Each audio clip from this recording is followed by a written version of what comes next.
Hello, everybody. Welcome to Media Monday on the IBM TV network.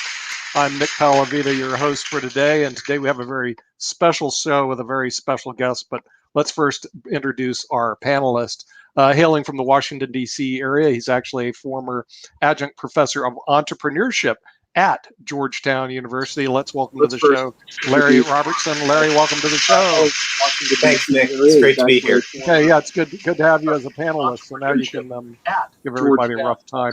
Let's welcome to the show. Okay, with that also, we have a co-author of the book, The Millionaire Next Door. He is also a former professor. This is a New York Times bestselling author. Let's bring in Bill Danko. Bill Danko, welcome to the show. Thank you. Okay. We're adding more to our panelists.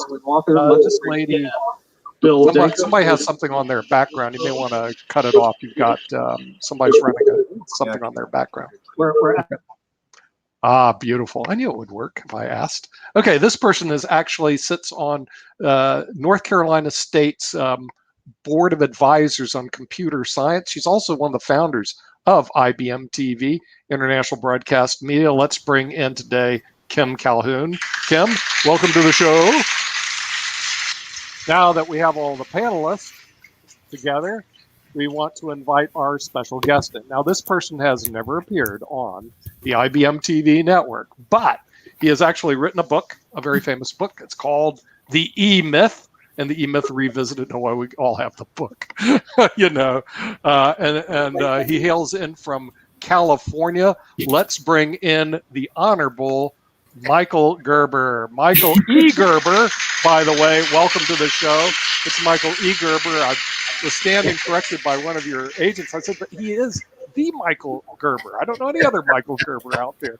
So tell us a little bit about who you are, where you're from, and what you do. Oh, my goodness.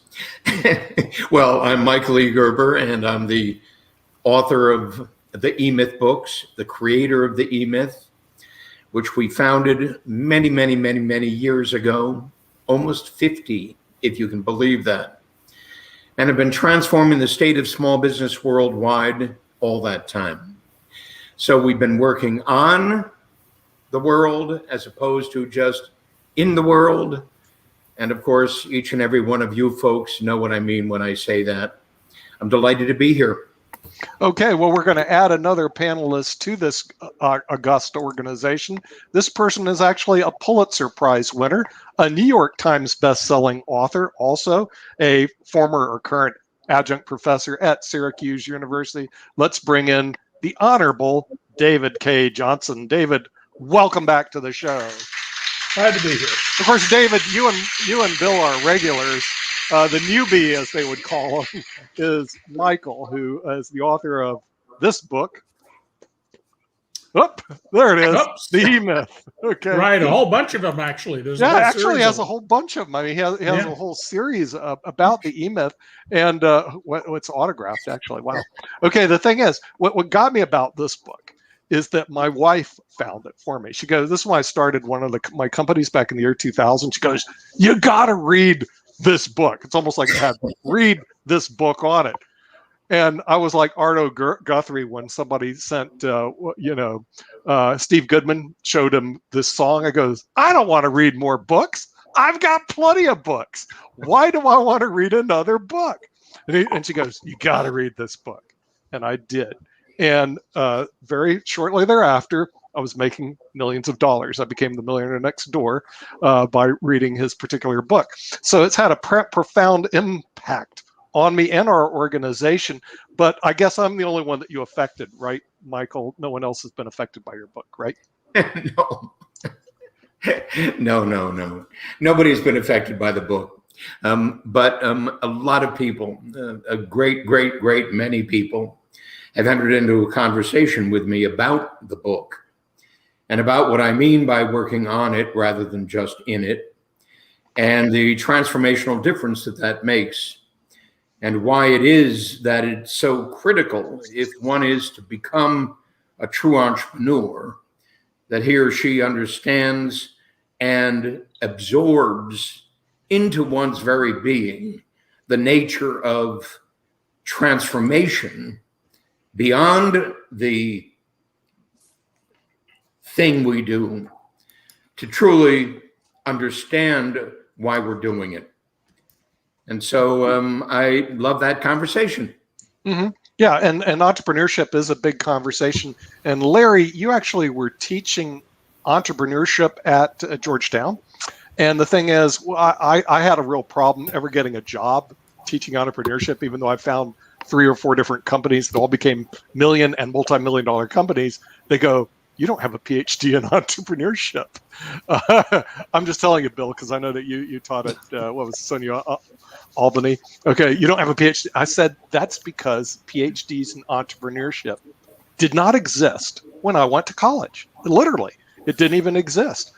So what is it about, and also just between me and the stars, Larry, that if you're a teacher, usually you're not an entrepreneur. Okay, I mean, they don't seem to run hand in hand. But how did you happen to get the gig at Georgetown University teaching entrepreneurship? How did that work for you?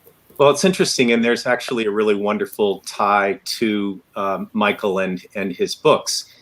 And it's not just that the E-Myth Revisited was one of the required readings in my class and always one of the most popular, but the concept that Michael just referred to, seeing entrepreneurship in this bigger way, not just the business, but something more.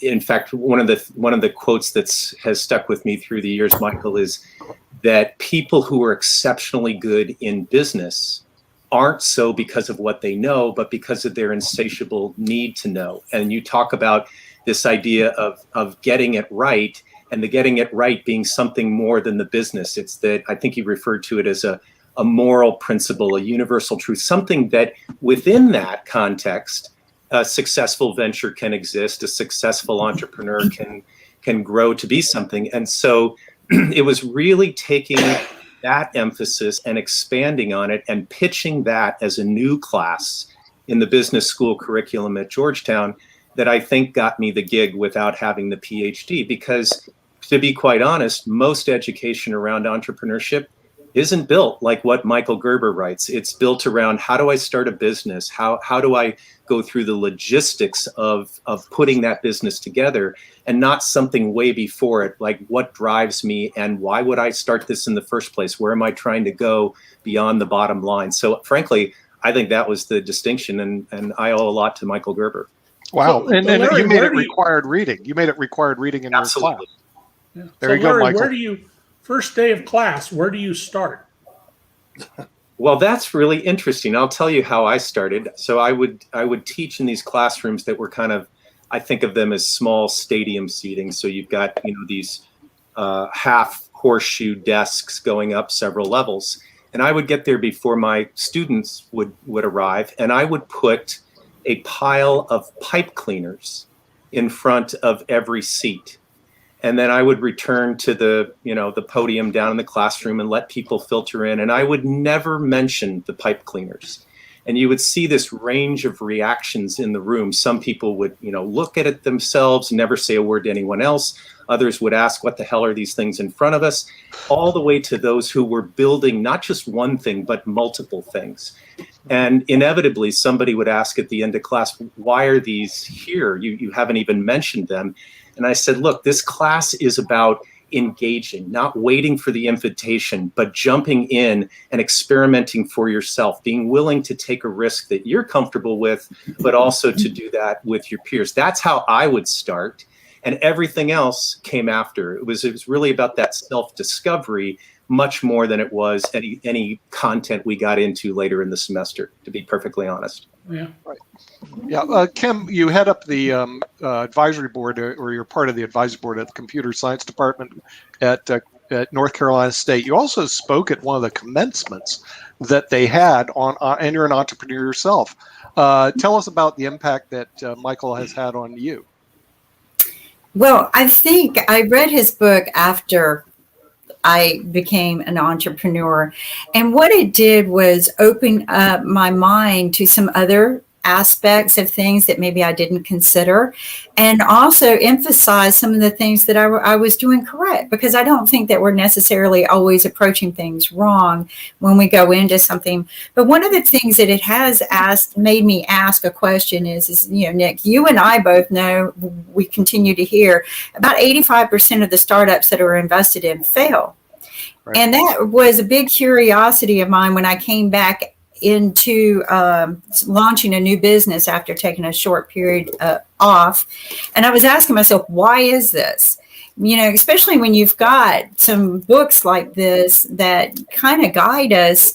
Like I said, other people's other people's experience is priceless. And that's what I say in my speech. There's so many things we can learn, and it's very valuable at school. It's very expensive when you have an experience to live it. You might lose it, but other people's experience is priceless. And you've got these great authors, great people who've been through all of these things. And, I just highly recommend educating yourself. That's what I speak about. Never stop investing in this and this. Invest in this as much as, and this book is great for that. It's a great opening to understanding what it takes to become a real entrepreneur. The E-Myth was very eye-opening for me. Mm-hmm. Yeah, David, since you're one more thing. Say hi to your wife for me. She is so beautiful. I actually have her signature in here as well. Yeah, it's her signature. Yeah. David, since you're a Pulitzer Prize winner, New York Times bestseller, and you also have some great books, which I love. One of them, of course, is Perfectly Legal. I think all lawyers should read that one because it's so true.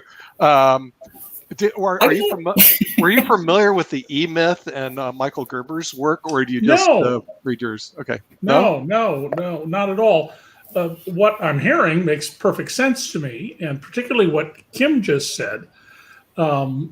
When my oldest son and I started the hotel business, he started it, and I just advised him on what to do. He came up with a compensation plan for our maids to ensure better performance. And I remember, as I'm listening to him, mentally calculating, he's not figured this out properly, and it's going to cost us. And I finally said to myself, $12,000, maybe $15,000 for the season. And I didn't say anything to him. At the end of the year, he calls me up and he says, Dad, I screwed up. I wasted $9,000. And I said, yeah, I knew you were going to do that. He goes, what? And I said, if I told you what was wrong, you wouldn't have learned anything. This is an expensive lesson. You will never have to learn this lesson again. And he'll never forget.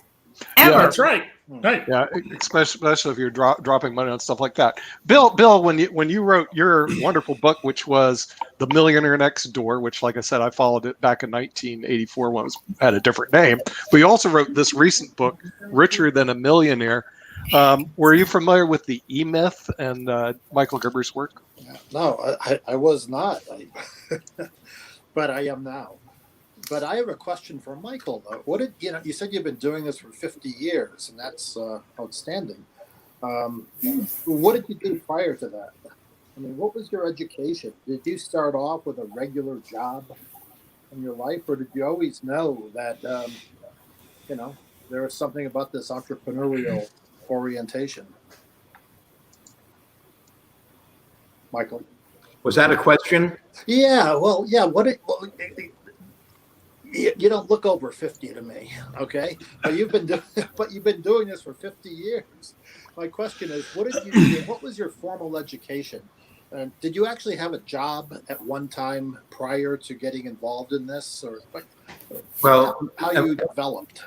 Of course, we've all had a job sometime, but my job was never a satisfactory job.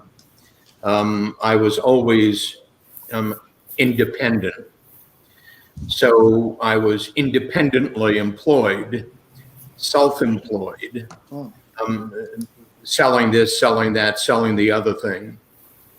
And a friend of mine, who happened to be my brother-in-law, who had started an advertising agency in Silicon Valley, came to me one day and asked me if I'd do him a favor.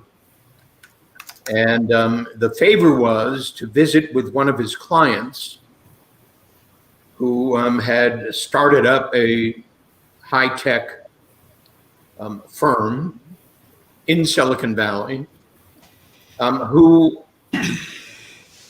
for whatever reason, couldn't convert the leads my brother-in-law's ad agency was creating for him into sales.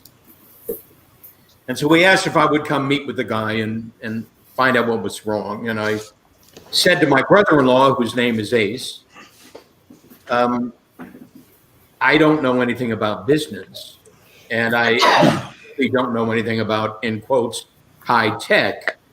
So how can I help him? And he said, don't worry, Michael, you know more than you think you do. Just meet with the guy and let's see what happens.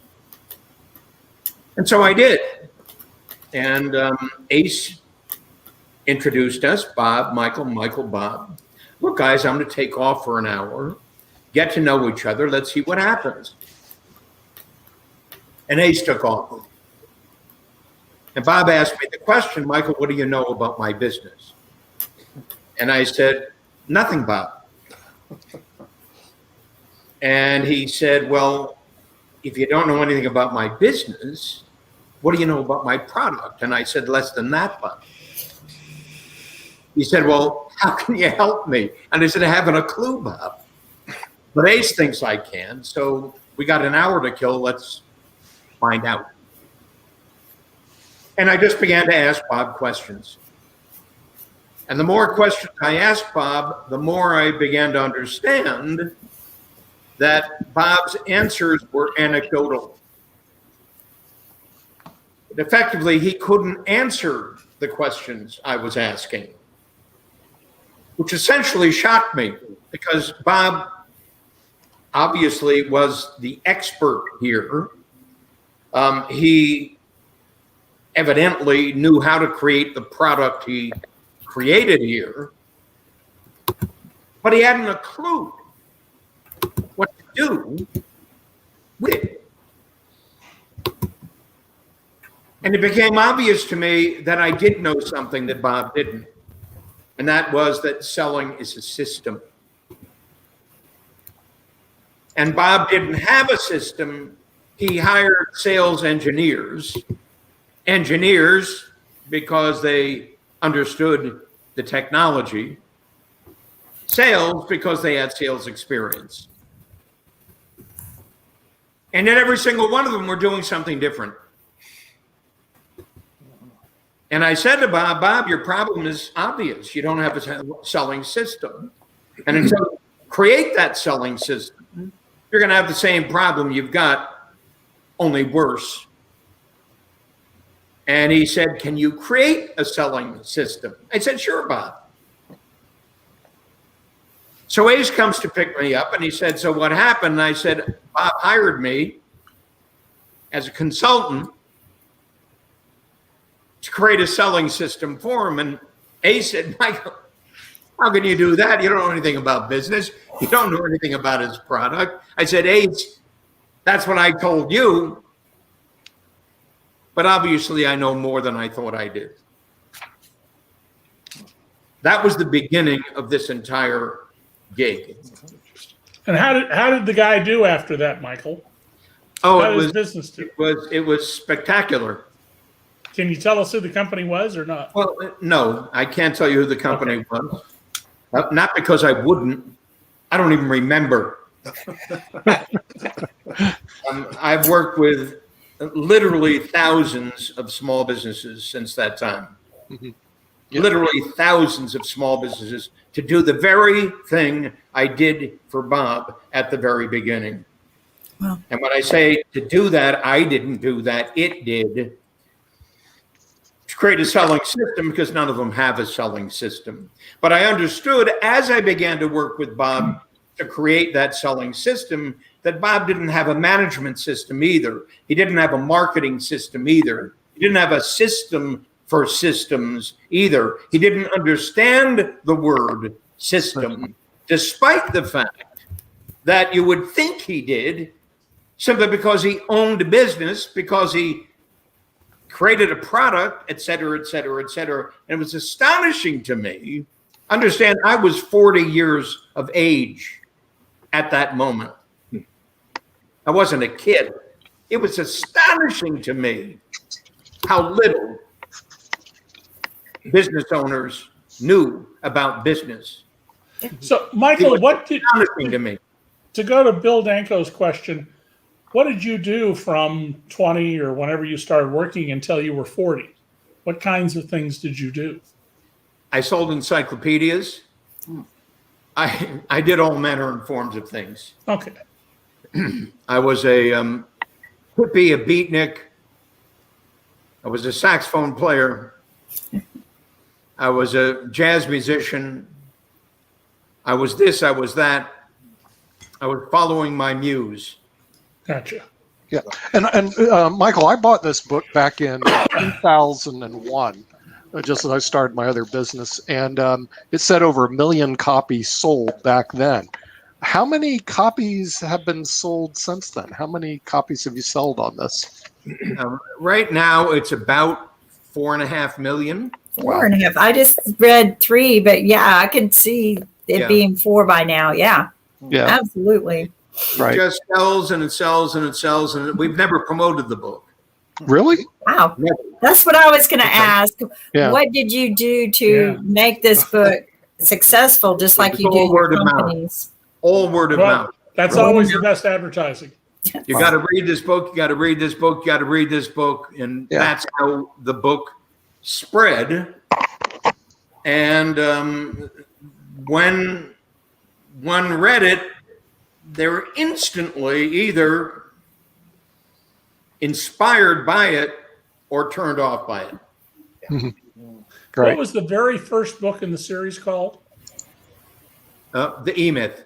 Just the E-Myth. Okay. The E-Myth. Mhm. Why So- most so- small businesses don't work and what to do about it. So in a couple of days, you're going to turn 85, Michael. So I'm curious, can you still play the saxophone? Yes, yes, I'm Okay. going to be 85. The E-Myth was the first book. The second book was called The PowerPoint. The third book was called The E-Myth Revisited. And The E-Myth Revisited is the book that sold millions upon millions upon millions upon millions. So, Michael, I think I love the way you framed that when people read the book, they either are just inspired and turned on by it or they're turned off by it. I also felt there was always this wonderful middle zone where people who were just bound and determined to go out and start a business, to become an entrepreneur, whatever they meant by that. Your book was a reality check and saved a lot of people from going down a path that they were not suited for. You know, there's so many great lessons in the book, and I'm referring to the E-Myth Revisited and all its iterations. Yeah.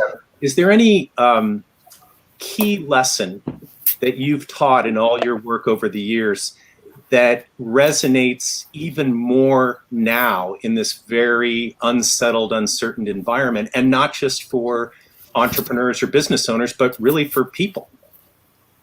Well, it is. And I was thinking as you folks were talking about a conversation I just recently had, which is really a repeat of a conversation I have constantly. And it's a statement, born in the image of God. Born to create a world fit for God. This is so far beyond the ordinary. It touches the heart of the matter. Who am I? And who am I, being that very personal question, who am I? But almost, what am I? And to the degree we fail to ask that question, what am I? We fail to relate to the mystery.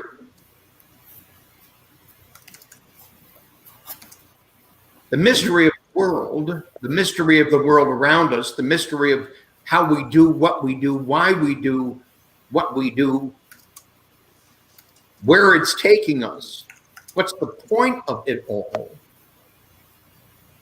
And that's the heart of the book. Yeah. That's the heart of the conversation. I want to mention something. I love the way you described a situation about our own self-disciplines and why we are or end up becoming successful, but it's the skinny guy syndrome and the fact about where we say we're going to make a change in ourselves, but that first rainy day we get, the fat guy comes back and says, no, I don't want to do this anymore. But it's the self-discipline. And another thing that you mentioned in your book that I feel like is the true success in many, many businesses for people in general is they listen. They don't just listen, they hear. And you word it that way. You worded it that way where they were listening to the things that you liked when you stayed at the hotel. And they applied all of those things to your stay, which made your stay much more pleasant. And that's why you kept returning. So I think that the book reflects on a lot of very important disciplines and things that you have to do to become successful in anything in life, not just a business, Well, it's not just a business. In fact, I'm not even interested in business. So I'm the most non-business guy in the world of business who's more interested in the other question. I like to say, you have, each of you have that book. I think that what's most important about the book, and it keeps ringing back to me as people become immersed in the book, are the introductory quotes to each chapter in the book. And I like to recommend that you each go to each chapter and read the quotes at the beginning of each chapter, and you'll immediately be taken into a completely different world. A completely different world than a world that's taught in most schools. A completely different world than most business owners live in. So I just opened to chapter 7, The Turnkey Revolution. And I didn't plan on doing this, but from the book, The Turning Point, from Mr. Capra, system theory looks at the world in terms of the interrelatedness of all phenomena. And in this framework, an integrated whole whose properties cannot be reduced to those of its parts is called a system. If that doesn't intrigue one sufficiently to go to read that book, then one shouldn't start a business. Yeah, and that's one of the most powerful statements I've ever heard from an investor. It was an investor panel, and it really impacted me. And I loved your quotes. That's one of the things I like, is we can learn so much from other people. But what he said impacted me very heavily. He said, products and systems and services don't fail. Your businesses and structure don't fail. People fail. Yep. People are the reason why we fail. Your book kind of builds onto that we don't know enough when we go into business about what we need to know.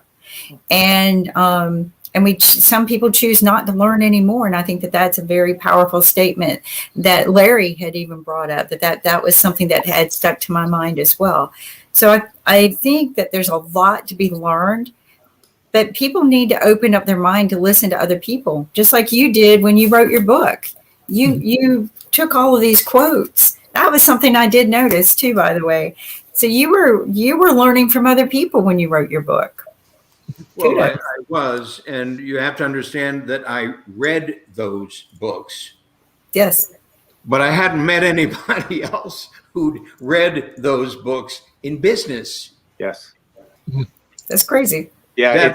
That the people I met in business were so disinterested in life. They were so uninterested in the mystery.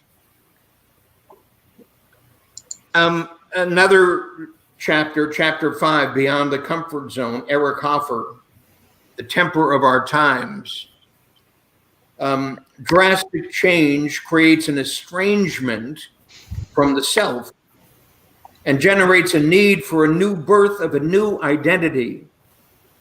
And it perhaps depends on the way this need is satisfied, whether the process of change runs smoothly or is attended with convulsions and explosions. These people are poets. You understand? These people are poets. They're not engineers, in quotes. They're poets. Steve Jobs was a poet. He wasn't a business guy. And it's the poetry of all this that intrigues me so. Yeah. It's the poetry within all this that intrigues me so. And it's the lack of poetry in 99% of all the small businesses I've walked into that's so despairing, that is at the root cause of the absence of creativity and imagination within those companies. Yeah. And it's so critical to be taught in our schools. But unfortunately, and I say this, please, none of you take this personally, but there's so little imagination within academia. It's so sterile. And it's the sterility of it that evokes this passion I've got for this conversation. Yeah. Yes. Right. Well, I agree with you on the sterility of academia. Like I said, entrepreneurs can never get a job teaching entrepreneurship at academia because I'm just letting you know, as it is today, I go, well, why not? Well, you don't have a PhD in entrepreneurship. I'm going like, dude, what am I supposed to do? I'll write you a check. I'll create a endowment so I can go teach at your stupid university. I mean, what are you supposed to do? Larry, but you were able to actually get one. I was very impressed, and you brought in the E-Myth. But what other books are out there? There aren't too many for entrepreneurs to read. I see the E-Myth, and we distribute the show to all these startups around the world. Literally, one of them in Australia has like 10,000 people. The one in India has 100,000 people. I'm talking about startup organizations. Larry, what do you read besides the E-Myth? I looked at this and then I go, my place goes blank. I know you use the E-Myth. Anything else out there? So I'll answer that two ways. One is, in my course, the course was praised for a lot of things in the nearly 4 years that I taught it, but two things that it was criticized for. One was I made people read. And the second one was every book other than the E-Myth Revisited had nothing perceptibly to do with business or entrepreneurship. It was really about getting people to mentally graze across a whole lot of thinkers and doers out there who didn't look like on the surface they had anything to do with entrepreneurship, but really did underneath. There was a foundational element to each one of them. But in the process, the students were also deciding for themselves what spoke to them, the way that Michael just spoke so eloquently about poetry in the literal sense and poetry in the broader sense. It's what speaks to you that gives you that rise to want to go forth and do anything, and then continue to do that when you trip and fall and stumble and learn all along the way. So I actually recommend people read outside of books around entrepreneurship. But having said that, if you're really looking for another one, you could read my first one, which, by the way, A Deliberate Pause was a way of stepping back from the typical surface conversation about entrepreneurship and asking fundamentally, what is it? Who's behind it? And when it lasts, when it has lasting impact in some way, why? Why does that happen? And until you step back from it and realize that most people don't even know what they mean when they say entrepreneurship, or they think it's only small business, until you step back and see what drives the who, what, and the why of entrepreneurship, it's pretty hard to succeed in it. Mm-hmm. Yeah, Bill, when you wrote the book, The Millionaire Next Door, one thing I was fascinated about, that the Millionaire Next Door, a lot of the people that became millionaires were self-employed.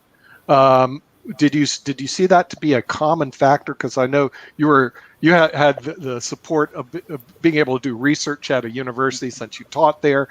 Did you see a lot of the self-employed people become the millionaire next door in that a dominant group? Yeah, not only, anecdotally we found that to be true, but also Federal Reserve data shows that the self-employed have a 5 times larger net worth than those who work for somebody else. That has been shown consistently over the 3-year survey that they do, the American Housing Survey. So yeah, that's really true. But you really have to have that passion. And Michael is absolutely correct. You have to ask that question: why am I doing what I am doing? And when I look at some of my best students, actually, I had the privilege of teaching in an MBA program in Zurich, Switzerland, and my students, none of them had business backgrounds per se. They had military backgrounds, they were physicians, they were attorneys, but they got the MBA. And having that type of education before going into business really made them superior students. When we see students as I taught a lot of undergraduate students in a school of business. I mean, it's what I did. It was a job, right? It was my career. But in retrospect, I think the best undergraduates are those who have a truly liberal arts background. I'm pleased. My 3 kids, none of them went into business. They all became engineers. My daughter's a math professor. My point is, they all do things that are, satisfying to them, that's for sure. And they're really adding value. But they have passion for what they're doing. Mm-hmm. I meet more attorneys who do what they do. I meet more accountants who say, what a drudge this is. That's what they're trained to do. Mm-hmm. All right? So when you break out and you have that passion and zeal. I want to add something about Bill's book. I think it's the Bible for anyone in the financial industry. No matter who I speak to, or if I go into their office, his book is sitting right there on the table. Yeah. It is just outstanding to me to see books like this sell so well, because that tells me that people are hungry for this kind of knowledge to learn. But Larry, I'll get your book. I published a book, but I'm going to republish it. It needs a little bit of work, but it's also about some skills that I felt were important in the becoming a startup.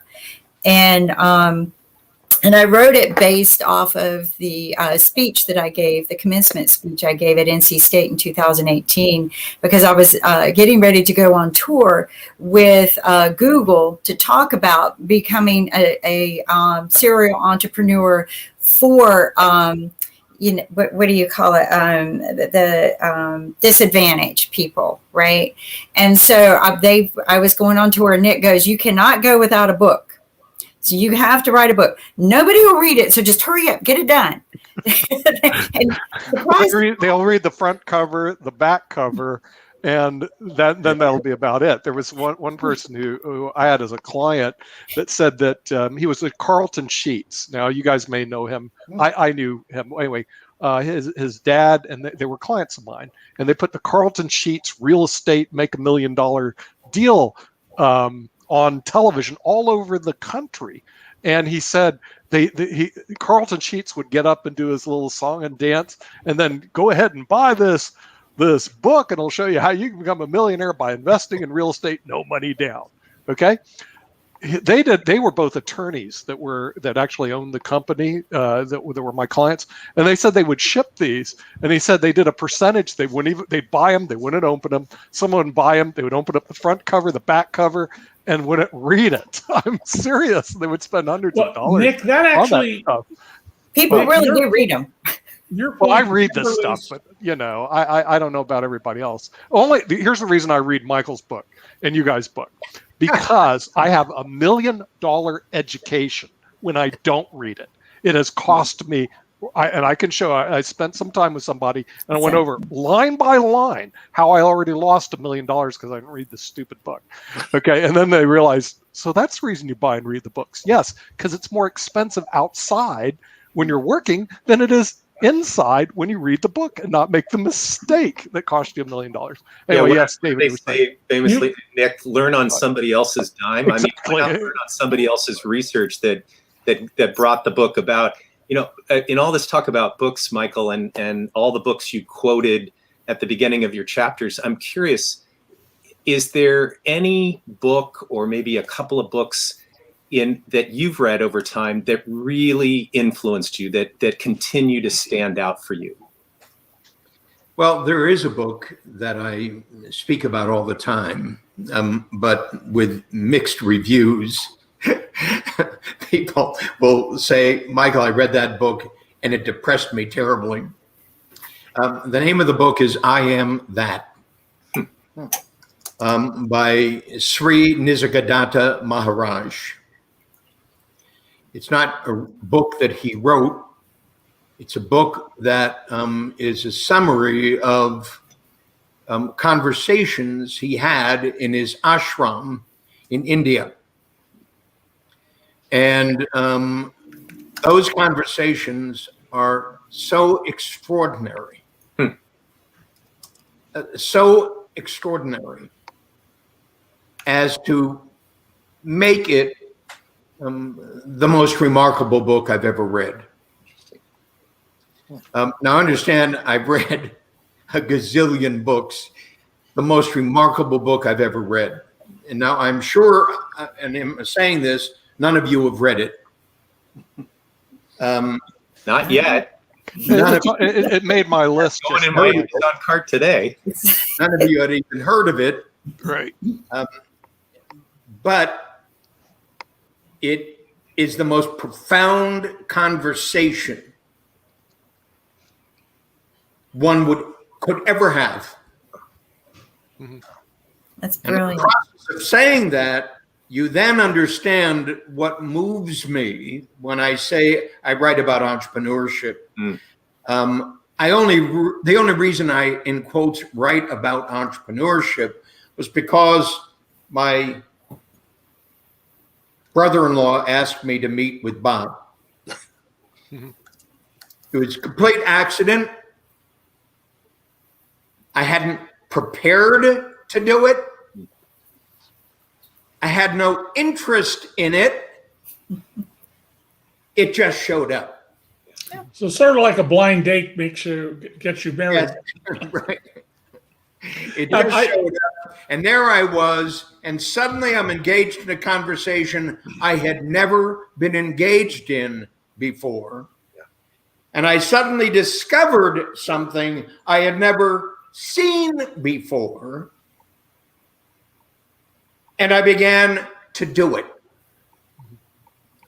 Can you create that system? Bob said. Sure I can, I said. Not unwittingly, not knowing at all what was about to occur. Yeah. What was about to occur was transformational. Right. Literally transformational.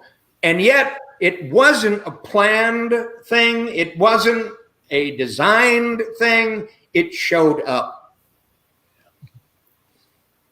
And I'm suggesting that when it shows up, you're either ready for it or you're not. And if you are, you create Apple. Right. And if you're not, you create stupid. It's like they said, when the student is ready, the master will show up. But it's interesting that you said that, Larry, because when I started my first business that became $1 million business back in 1984, this was before the people at the top even had their books. So I didn't buy them. I asked an attorney. He was one of the most prestigious attorneys in the city of Tampa, where I'm from. I said, what should I read? Should it be corporation law by Bitker and Eustace? Should I learn about partnership law? Should I bet? And he goes, no, stop all this law stuff. He said, here's the 3 books you want to read. Think and Grow Rich. How to Win Friends and Influence People, and The Magic of Thinking Big. And that was on his list. And I was in shock because, I'm a lawyer. I got to read some crazy lawyer book. He goes, no, that's not what you want to read. Okay, you want to read these 3 books. And you know what? Even today, he was right. Those 3 books are sitting back there. They're on my list. And one I don't look at too well, which I should have thought more further. Is The Magic of Thinking Big. People think too small. Because looking back, I realized, because we grew our firm very rapidly. Within 3 years, we're making over $1 million. We had 30 attorneys and 4 major cities in Florida, doing estate planning, good place to be. But I realized even then I was thinking too small, because I looked at some other organizations. I said, you could do a lot better than that if you could get out of your head and think a little bigger. Here was our thought: estate planning could only be done in Florida. Okay. And then the National Network and the American Academy showed, no, you could do it all over the country. And I was too dumb to think that you could only do it in Florida. But I would add to the list these books that weren't out back then, which would be Michael Gerber's E-Myth, and I would add The Millionaire Next Door as required reading in all schools, high school, and I've talked to Bill about this over and over again. They've got to teach this in high school and middle school, what you guys are putting out. I like this one too, Nick. I like that one, but that's one you can go to law That's not school. inspiring. Perfectly legal. Perfectly legal is once you go to law school. If you want to go to law school, you got to read this. It's so true. This is by David Johnston. I know the people in the book. So true. Well, what's funny is I what you said. You said people don't think big. Yes. People think small. I'm going to suggest people don't think. Okay. All right. So people don't know how to think. No, they don't. Because nobody's ever taught them how to think. And I don't mean what to think. I mean how to think. The E-Myth, if it's anything, is a book about how to think. It's a process, a thought process. I go into that much more deeply in Awakening the Entrepreneur Within. I'm sure you're all familiar with that book. Have you read that book? No, I have not. I'm putting it on my list. Okay. I have my book list. Awakening the Entrepreneur Within. Let's go take a look at that, because I got to add this to my list. Like I said, it saves me millions of dollars to buy it. Because in Awakening the Entrepreneur Within, I go into the process of how to think as an entrepreneur. A dream, a vision, a purpose, a mission. I call it the Eightfold Path. A dream, a vision, a purpose, a mission, the job, the practice, the business, the enterprise, the evolution of an enterprise from a company of 1 to a company of 1,000. And once you engage someone in that process, something significantly different occurs. They're suddenly engaged in a method for recreating the world. And that method for recreating the world isn't being taught, I'm sorry, in our universities, in our high schools, in our grammar schools, in any school whatsoever. And if the Eightfold Path were being taught, there would be a transformation beyond understanding. Because it would suddenly engage the mind in understanding what a dream is, what a vision is, what a purpose is, what a mission is, what a job is, what a practice is, what a business is, what an enterprise is, and how to grow from the one to the other. Well, Just we like that. Michael, we unfortunately live in a country where our education system was designed in the late 19th century, and it was designed intentionally to produce people who would be good drones. They either sit in offices or work in factories and know basic arithmetic and follow directions. And we don't teach critical thinking, philosophy, and how to realize your dreams or even recognize them. Larry said something about 10 minutes ago that has shaped everything we've said since. And that was that he got some criticism for requiring reading in his course. And that's a really important point here, and it is a serious point. The Economist, the Economist sends me an advance copy by FedEx every week. And the new Economist has this fascinating fact in it. Only 48% of American adults are proficient at reading, which means they can read at the high school, 12th grade of high school, senior high school level. Less than half.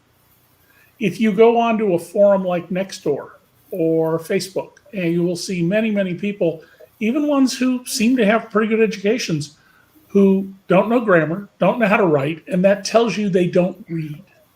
Of course. And one of the great differences between business leaders who have been very successful and those who haven't is this issue of reading. I once had a several hour-long conversation with John Sweeney when he was head of the AFL-CIO, and he was unaware of something that I just couldn't believe he didn't know. And I called one of his staff people the next day who said, John doesn't read. And I said, he's illiterate? And they went, no, he knows how to read, but he prefers to deal with oral messages. You can't run a successful enterprise, and a coalition of unions is an enterprise, just as a union is, if you aren't reading. You cannot orally, even if you're someone who learns well by listening to lectures, you cannot absorb enough information and be well informed. So if we want to have more entrepreneurs in this country, and I think that would be a terrific idea, many people are not cut out to be entrepreneurs, but we have more of them. One of the core values we've got to have is getting people to read. And I mean that broadly. That includes, fundamental economic skills, not being able to read a balance sheet the way that investigative reporter or Wall Street analyst can, but fundamental knowledge of relationships between numbers and reading to understand how business works, how the law is. You don't need to read the law. You need to know what the principles are in it. Mm-hmm. Yeah, but it's the way I look at it, David. It is so expensive to have to learn this without learn it on your own through the like what you did, showing your son the School of Hard Knocks. I mean, it's very, very expensive. So when you buy a book for $20 or $40, that is such an inexpensive lesson. Then when you make a mistake in business, it costs you $40,000, $400,000, or $4 million because you just didn't even file the plan. But when I was looking at what Michael does, the E-Myth, that basically gives you a blueprint of entrepreneurship. If people were learning that in school, then they turn around and read Bill Danko's book, How to Keep the $1 Million. In other words, to become the millionaire next door. You would actually have a lot of successful people in this country, David. Well, I think you would, and I also think very firmly that this idea that entrepreneurs have to be crazy people, like, for example, the founder of Apple, Steve Jobs, is also false. Right. Prudent people, I know many prudent people who are successful in business. They took risks, they were prepared to fail, but they behaved prudently, particularly in terms of not spending next year's profits before this year has started. Right. Yeah. And see, those are the lessons that Bill brings into his book. In other words, the thing is, think about being the millionaire next door. And if you think that way, you got to almost change your way of thinking if you want to be successful. And unfortunately, this is where I also agree with Michael. Our education system is not designed to do this. I mean, Algebra 3 is great and wonderful, but frankly, your book did me 100 times better than Algebra 3, which frankly I was really good at, but was kind of a waste of time. The E-Myth gets you where you want to go. I mean, that's really it. And a lot of people listening to this show are entrepreneurs. And the thing is, they're never given a blueprint on what to do next, how you're going to, how you should approach being a business owner as opposed to an employee. In other words, being an employee, relatively safe, where's my paycheck? Being a business owner, not so safe. You got to go find your paycheck. It's a whole different cat, you know? So I think that if we were able to train people, even at the high school and middle school level, you could actually produce a whole series of people that think like entrepreneurs rather than like employees, which is a whole different mindset. I got an idea there. Why don't we create a stack of books for students, for younger people, more like a curriculum that we can hand out. But also, I just want to say something here. In all my 50 years, I became an engineer. I never used algebra except for in school, ever. But I've actually used algebra in doing news stories. In fact, the business editor of the New York Times came by my desk one day, looked at all these little buttons I had up or Post-its with T and R and S, and he said, "Are you doing algebra?" And this guy had an MBA. And I said, "Yeah." He said, "This is a newsroom. Why would we be doing algebra?"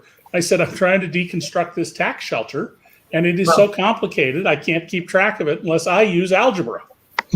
But generally, I agree with you. Unless you are a mathematician, a rocket scientist, an engineer, algebra is useful primarily just for teaching logic, not for the higher math functions. Required to go to college, and I understand because I studied engineering, and I was actually going to go study accounting before I decided, hey, engineers get paid more for 4 years of study than an accountant, so I'm going to go engineering.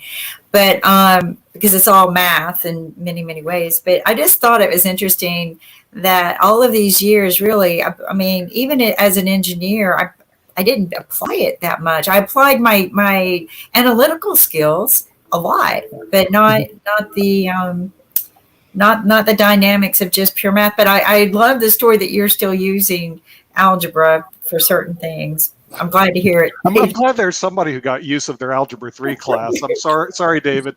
I have not had any use of my Algebra 3 class. And no, and mine wasn't Algebra 3 practicing to do law this. for It was more like 37 Algebra years 1.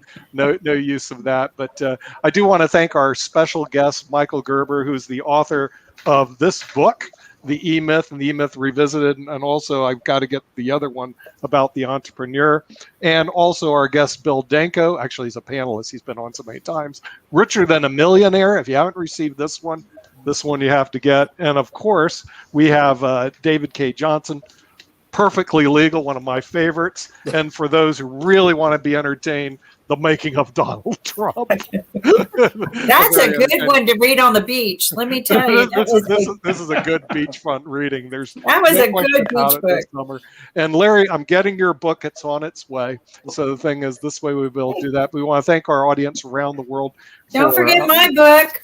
Yes, I got that back there also as well for startups, and for listening to Media Monday and our special guest, Michael E. Gerber. We'll see you all next week.